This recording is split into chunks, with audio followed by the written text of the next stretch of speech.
Shalom, selamat pagi. Selamat bertemu kembali dalam renungan pagi hari ini. Terlebih dahulu kita berdoa. Tuhan Yesus, terima kasih Tuhan untuk pagi hari ini kami boleh tetap bangun dengan tubuh yang sehat Tuhan. Oleh karena pertolongan-Mu Tuhan.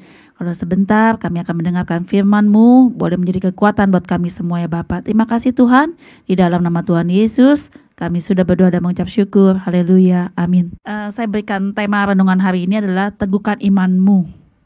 Teguhkan iman-Mu, hanya satu ayat ya saudara di dalam Filipi 4 ayat 13. Katakan, segala perkara dapat kutanggung di dalam Dia yang memberikan kekuatan kepadaku. Jadi ayat ini cuma mengatakan betapa luar biasanya Tuhan ya. Kalau kita menjadi pengikut Tuhan, menjadi anak-anak Tuhan, kita harus punya iman yang sungguh tidak tergoyahkan. Semuanya iman yang sungguh terus berakar di dalam Tuhan ya saudara.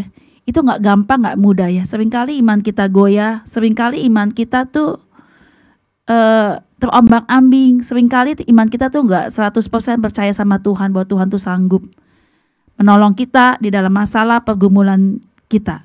Dari dalam ayat ini tadi luar biasa ya saudara ya, Filipi 4 ini bahwa Tuhan tuh memberikan kekuatan. Maksudnya apa? Segala perkara dapat ketanggung dalam Dia yang memberikan kekuatan kepadaku. Yaitu perkara itu macam-macam ya saudara. Bisa berupa tantangan, kesulitan hidup, pergumulan hidup.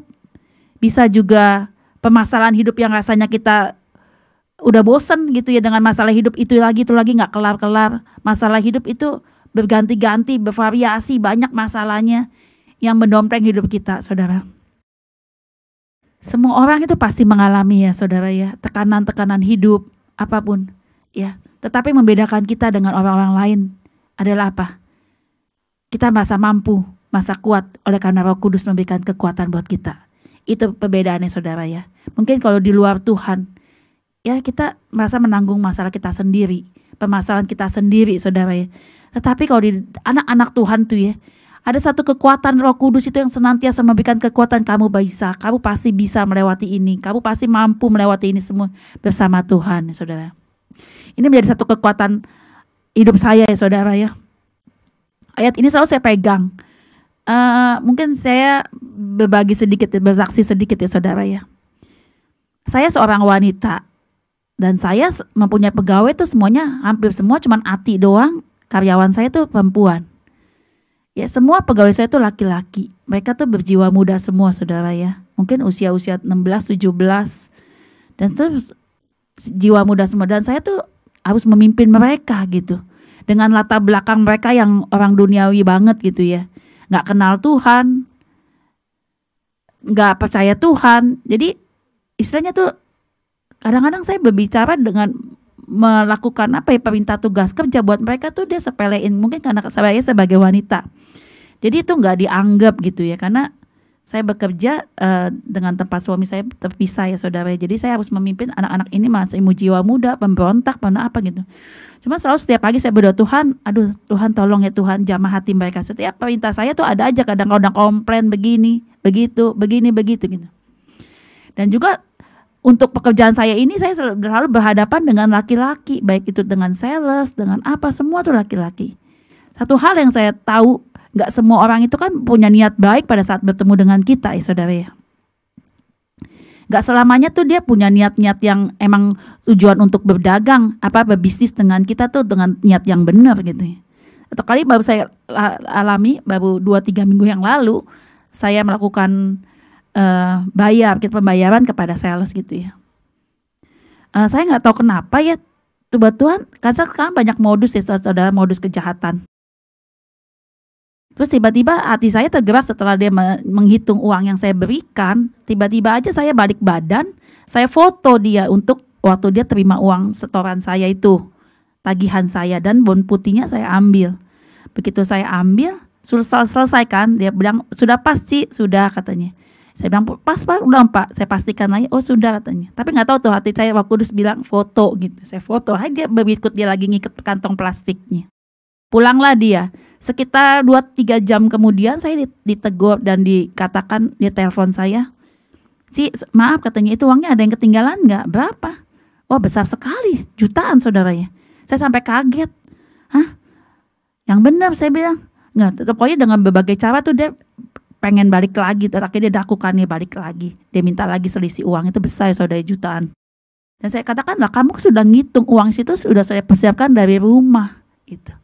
Terus dia dengan berbagai macam cara deh, dia pengen, maksudnya saya tuh ya udah deh saya bayar lagi. Lah nggak bisa ya saudara, kita udah yakin dimanapun kita udah lakukan itu, dia hitung di tempat saya sudah pas, dia pulang tidak ada komplain. Kalau kita di bank dimanapun juga nggak bisa begitu. Kita keluar dari ruangan itu bukan urusan kita lagi saudara ya.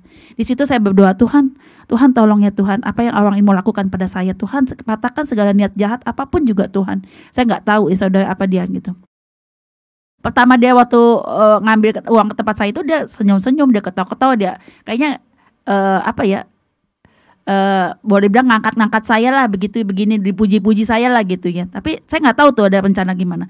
Ya akhirnya benar ya setelah dia bilang, saya mau balik lagi ke tempat Inci, dia tetap ngotot gitu. Saya berusaha cari tahu nomor manajernya, telepon untuk ngasih tahu perilaku orang yang menagih ini. Terus akhirnya dia datang lagi yang kedua kali. Akhirnya saya karena terganggu gitu ya, akhirnya saya cerita sama suami saya, sama Fencong nih bagaimana nih, katanya, oh begini, ya udah nanti kalau sampai dia tetap ngotot atau gimana kamu panggil saya aja katanya. Saya bersyukur ya, kita suami istri harus saling menguatkan nih saudara, dalam setiap permasalahan tuh harus terbuka, saling menguatkan gitu saudara. Ya akhirnya suami saya datang dan katakan, Bapak sudah ngitung belum uang dari Injik? Sorry ya, katanya saya videokan. Udah pas, udah. Terus Bapak kesini mau ngapain? Iya mungkin ada yang jatuh, uangnya segepok hilang katanya, kurang gini-gini gitu. Ya Bapak jangan begitu ya, gini-gini. Suami saya berdebatnya. Akhirnya saya cuma baru, Tuhan tolong saya. Besokannya dia datang lagi, penasaran saudara ya. Tapi akhirnya ketika saya bilang, tiba-tiba Roh Kudus ingatkan, kamu kasih lihat fotonya yang waktu dia ngitung, Tuhan. Saya bilang, kamu jangan macam-macam, ini kamu sudah saya foto, saya bilang gitu ya. Ya percayalah Tuhan tolong, dia kaget, dia lihat saya foto, benar-benar saya bilang, ya tolong dia bertobat ya. Mungkin mau menjelang lebaran ini banyak hal-hal yang di luar yang kamu butuhkan, tapi kamu memperlakukan kita tidak baik gitu kan. Biar Tuhan ampuni kamu ya, saya doa gitu. Akhirnya dia sampai ketiga kali balik setelah saya kasih lihat videonya, dia terima uang saya dan dikatakan pas. Dia bilang, ya udahlah Cik, mungkin jatuh di jalan atau beginilah Cik, begini. Saya bilang, sudahlah, udah modus. Dan itu saya udah langsung gak respect ya saudara ya. Nah itulah saudara ya. Jadi selalu dekat sama Tuhan, sehingga Tuhan itu ya, Roh Kudus, melalui Roh Kudus itu memberikan pertolongan kepada kita. Mereka katakan segala perkara dapat kita tanggung dalam Dia yang memberikan kekuatan kepada kita ya saudara. Itu menjadi ayat emas kita. Sebagai anak-anak Tuhan jangan gampang menyerah, pasti pertolongan itu datang dari Tuhan. Demikian renungan pagi hari ini, boleh menjadi kekuatan buat kita semua. Tetap andalkan Tuhan dalam hidup kita. Haleluya. Mari kita berdoa. Tuhan Yesus, terima kasih untuk berkat firman-Mu pagi hari ini. Tuhan boleh menjadikan kekuatan kita, boleh menjadikan kekuatan buat kami semua ya Bapa. Terus Tuhan, Engkau yang meneguhkan iman kami 100% hanya percaya kepadamu. Dalam nama Tuhan Yesus, kami sudah berdoa dan mengucap syukur. Haleluya. Amin.